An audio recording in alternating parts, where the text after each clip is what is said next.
দীর্ঘত্ব আমলে যা দিছি এই সরকার আমলে আমরা এটা যেন চাই না। আমরা চাই ভালো থাকতে, নতুন দেশ গড়তে।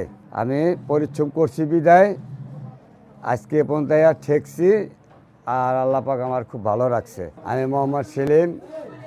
আমি অনেক বছর কষ্ট করে 25 বছর রিক্সা চালায় কষ্ট করে আমি আজকে এই জায়গায়।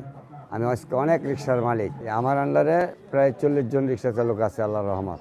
বেশিরভাগই আমার পুরান ড্রাইভার 10 বছর 8 বছর করে গাড়ি চালায় একজন। যখন নতুন নতুন গাড়ি চালাইতে আইছি, রিক্সা চালাইতে গেলে রিক্সা রাস্তাতে চড়ে নিয়ে যেত, একটা ভোগাযোগা দিয়া কিছু দিয়া একটা কুশিলা দিয়া গাড়ি নিয়ে যেত।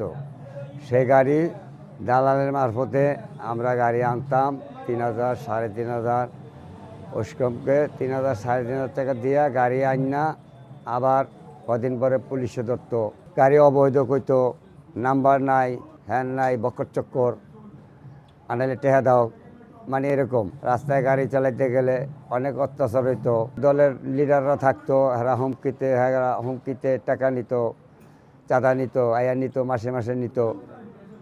ঠিক আছে, তা দেওয়া লাগতো। সব আওয়ামী লীগ গভর্নমেন্ট ক্ষমতা ছিল, বাধ্যতামূলক দেওয়া লাগতো আমাকে। আমরা ওই সরকারের আমলে চাঁদা দিছি, হুমকি দিছে। রিক্সা চালালে রিক্সা গ্যারেজ থেকে চাঁদা নিছে, রিক্সা চড়ে নিয়ে গেলে টাকা লাগছে। ওই সরকার আমলে হুমকি টুমকি দিছে। আমরা চাই এই সরকার আমলে কোনো চাঁদা মাদা দিব না। আমরা যেন ঐক্য, যদি সবাই যেন আমরা ভালো থাকতে পারি। পরিশ্রম কইরা আজকে আমি পৌঁছাইয়া আমার 4টা বাচ্চা কাছে লইয়া আজকে আমি অনেক ভালো আছি, অনেক শান্তিতে আছি। আল্লাহ পাক আমার অনেক শান্তিতে রাখছে।